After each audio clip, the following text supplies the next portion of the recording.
दोस्तों नमस्कार। क्या चुनाव आयोग वाकई निष्पक्ष है? क्या चुनाव आयोग वाकई काम भी करता है? ये सवाल क्यों पूछे जा रहे हैं? ये सवाल इसलिए पूछे जा रहे हैं क्योंकि 50 घंटे का समय बीत गया है। दिल्ली में वोटिंग खत्म हुए 50 घंटे का समय बीत गया है और अब काउंटिंग में 24 घंटे का समय भी नहीं बचा है। लेकिन अभी जब ये वीडियो मैं रिकॉर्ड कर रहा हूं, 7 तारीख को शाम 7 बजे तक चुनाव आयोग की तरफ से अभी तक दिल्ली में कितने लोगों ने वोट डाला है, यह बात चुनाव आयोग अभी तक नहीं बता पाया है। आप जरा ये देखिए एक बार स्क्रीनशॉट। चुनाव आयोग की तरफ से 5 फरवरी की रात 11:30 बजे एक डाटा जो है अपलोड किया गया और उसमें कहा गया कि 60.44% वोटिंग हुई है। लेकिन यह नहीं बताया, अभी तक 50 घंटे बीत गए वोटिंग के, अभी तक यह नहीं बताया कि कितने लोगों ने वोट डाला है। वोटिंग परसेंटेज बता दिया कि इतने परसेंटेज मतदान हुआ है, लेकिन यह नहीं बताया गया है कि कितने लोगों ने वोट डाला है। और यह बहुत महत्वपूर्ण है, यह बहुत जरूरी है। इस बात को आप उदाहरण के तरीके से समझिए। मान लीजिए कि दिल्ली की चांदनी चौक की सीट है और चांदनी चौक सीट पर 1 लाख कुल मतदाता है।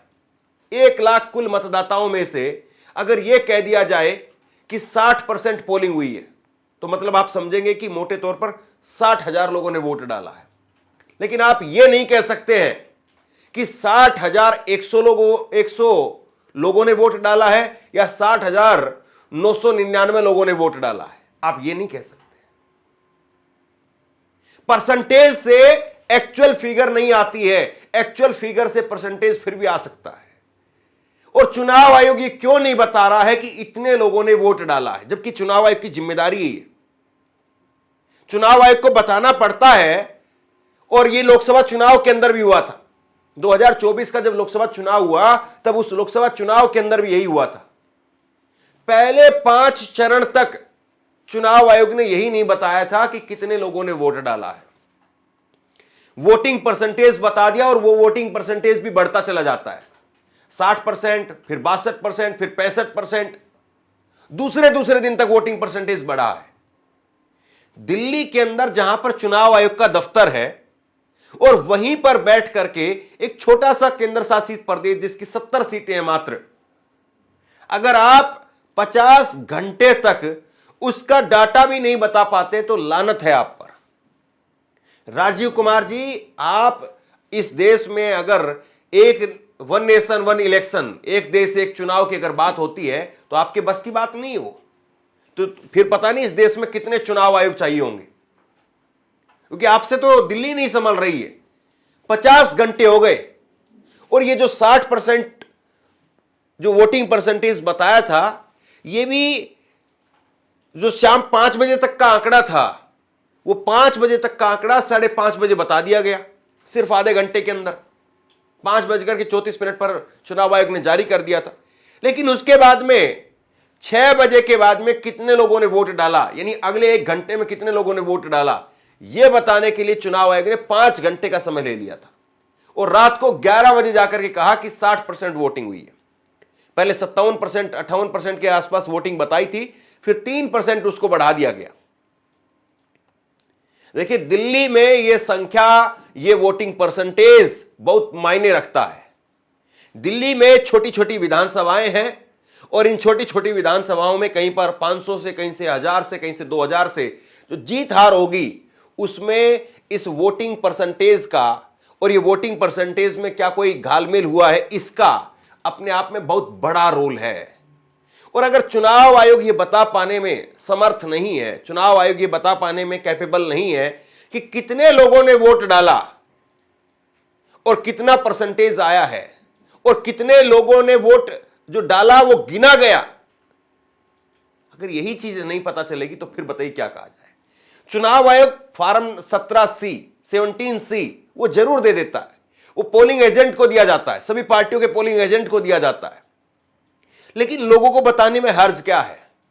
अगर आप वेबसाइट पर अपलोड कर देंगे तो वेबसाइट पर अपलोड करने के बाद पत्रकार भी उसको देख सकते हैं, आम लोग भी देख सकते हैं, आम जनता भी देख सकती। क्या डर है आपको? क्या छिपाना चाहते हैं आप? क्या ऐसा वहां पर घालमेल किया जा रहा है जो छिपाने की जरूरत पड़ रही है? और बड़ी बात आपको मैं यह बता दूं कि दो चीजें आप यहां पर समझिए।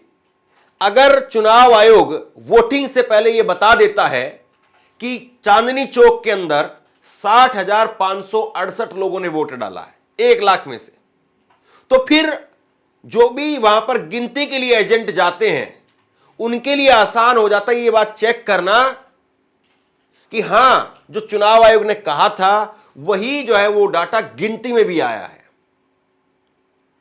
यह समझिए, बहुत जरूरी चीज है ये। आपको मैं आसान भाषा में बता रहा हूं। जैसे 60,568 लोगों ने चांदनी चौक के अंदर अगर वोट डाला है तो गिनती में भी 60,568 ही आना चाहिए। और गिनती में जो है वो ये फिर भी माना जा सकता है कि थोड़ा बहुत 19-20 कम हो जाए, हालांकि उसकी गुंजाइश भी नहीं होनी चाहिए। लेकिन चलिए, चुनाव आयोग कई बार ये कह देता है कि कुछ ईवीएम जो है वो टेम्पर हो गई, करप्ट हो गई, तो इसलिए जो है वो उनका वोट काउंट नहीं हो पाया। लेकिन वोट ज्यादा कैसे गिने जा सकते हैं? 60,568 वोट अगर मान लीजिए कि चांदनी चौक विधानसभा के अंदर डले हैं, तो यह तो नहीं हो सकता है ना कि 70,000 वोट जो है गिनती में आ जाए। ये कैसे हो सकता है? तो ये जो डाटा है वो इसीलिए जरूरी है कि अगर डाटा हमारे पास में होगा, हमारे हाथ में होगा, तो फिर गिनती के दिन कहीं पर भी कोई कलेक्टर, कोई अधिकारी गड़बड़ नहीं कर सकता है। और गड़बड़ करेगा तो फिर वहां पर चोरी पकड़ी जाएगी। लेकिन अभी तक 50 घंटे हो गए साहब, और 50 घंटे में चुनाव आयोग ये आंकड़ा जारी नहीं कर पाया है। मैं आपको ट्वीट दिखाता हूं। संजय सिंह ने ये शाम को 6 बजे ट्वीट किया है। अभी 7 बजे मैं खबर कर रहा हूं, 6 बजे उन्होंने ट्वीट किया। संजय सिंह ने ट्वीट करके क्या लिखा जरा देखिए।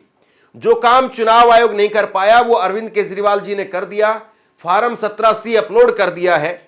इलेक्शन कमीशन कृपया चेक कर ले कि फॉर्म 17C में कोई त्रुटि हो तो बता देना, वरना ये आंकड़े फाइनल है।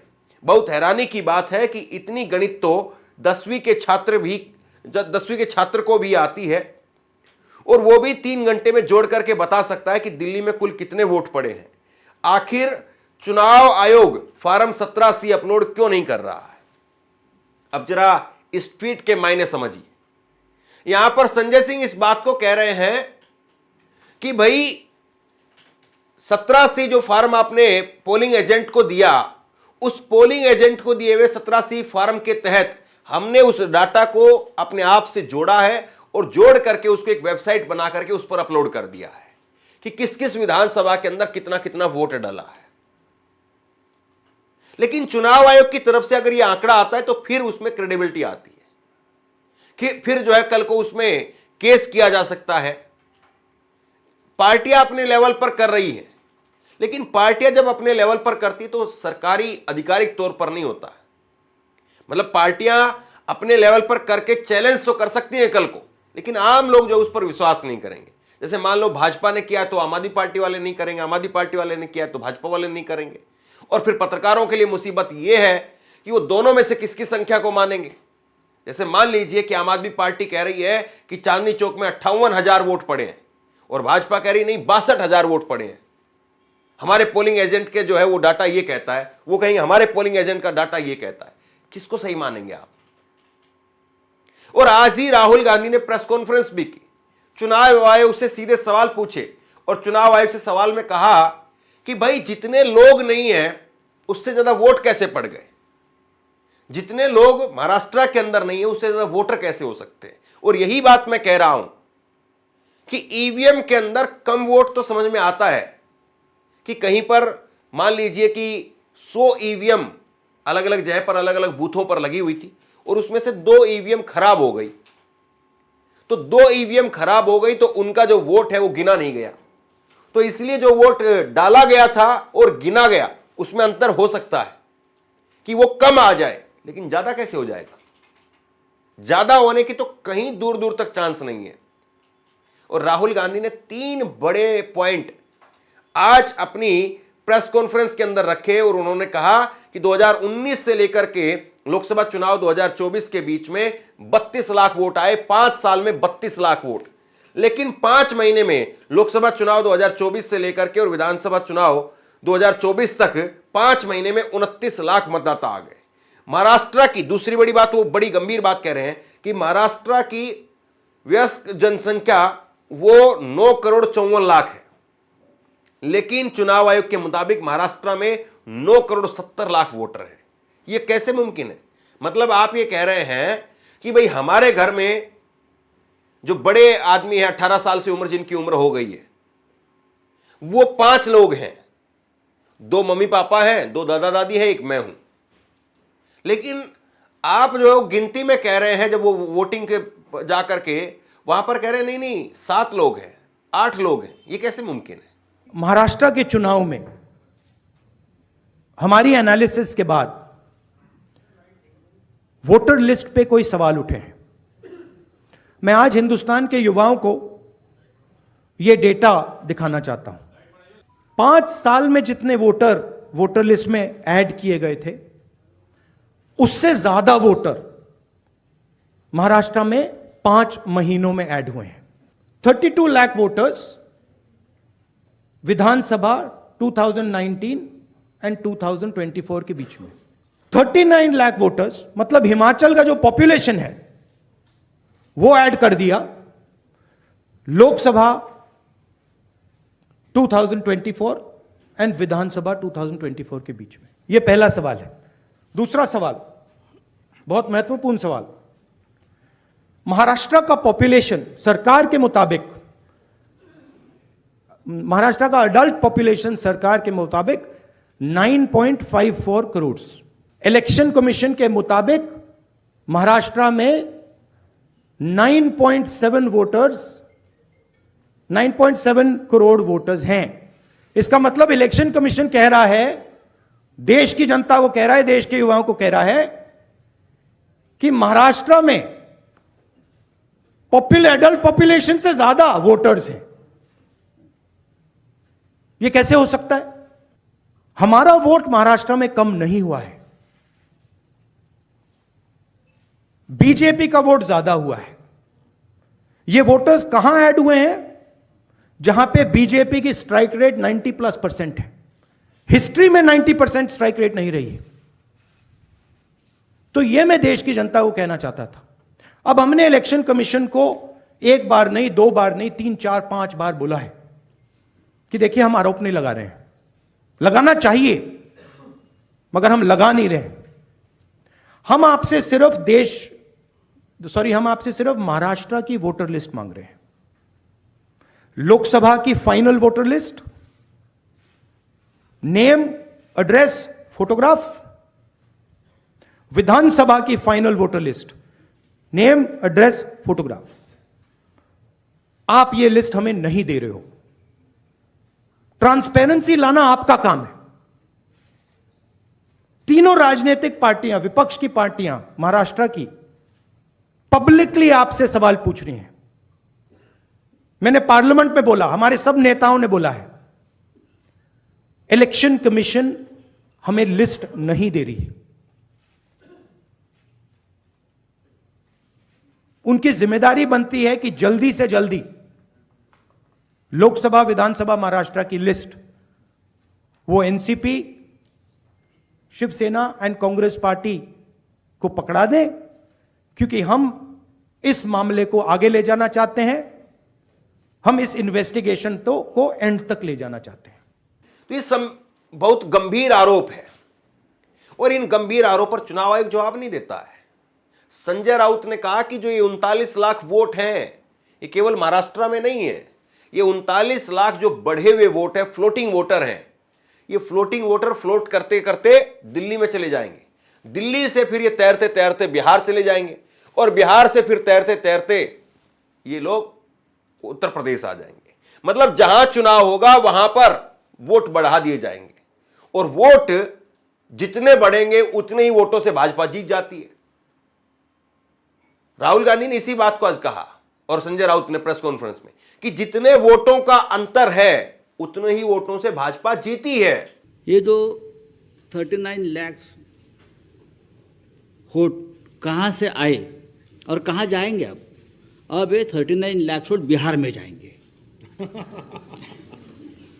अब वो फ्लोटिंग वोट्स है, वही नाम रहेंगे, वही आधार कार्ड रहेगा, सब कुछ यही है। वो वोटर्स घूमते रहते हैं, थोड़े दिल्ली में आए हैं, महाराष्ट्र पैटर्न वहाँ भी हमने देखा, कल हम दिन भर थे 2 दिन यहाँ। अब ये 39 लाख वोट जाएंगे बिहार में, फिर बिहार से जाएंगे यूपी में। ये एक नया पैटर्न यहाँ बन गया है और यही पैटर्न से ये लोग चुनाव लड़ते भी हैं और जीतते भी हैं। इसलिए आज जो सवाल हमने राहुल जी के नेतृत्व में खड़े किया है, इतने सीरियस गंभीर आरोप लग रहे हैं, लेकिन राजीव कुमार साहब एक सस्ती सी शायरी लेकर के आएंगे। जब वो जवाब देंगे, उनसे पूछा जाएगा तो सस्ती सी शायरी पेश कर देंगे। आप बताइए कितनी गंभीर बात है ये। मतलब एक चुनाव का परिणाम, 5 साल तक कोई सरकार बैठनी है किसी राज्य के अंदर, वो सब कुछ जो है वो इन आंकड़ों पर निर्भर करता है। और अगर आंकड़े ही सच्चे नहीं है तो बताइए सरकार क्या सच्ची होगी? और अगर सरकार ही सच्ची नहीं है तो लोगों के लिए क्या करेगी वो? सोचिए जरूर इस बात को। बहरहाल अभी भी चुनाव आयोग ने डाटा अपलोड नहीं किया है। अगर ये डाटा अपलोड होगा तो मैं आपको बाद में जरूर बताऊंगा। और कल काउंटिंग के दिन, गिनती के दिन सुबह 8 बजे से हम लोग लगातार लाइव रहेंगे और न केवल उसमें रुझान आपको दिखाएंगे, बल्कि चुनाव आयोग की वेबसाइट पर क्या कुछ जो पता चल रहा है, इनसाइड सूत्रों के हवाले से क्या कुछ वो रिपोर्ट आ रही है, सब कुछ कल आपको लाइव दिखाएंगे।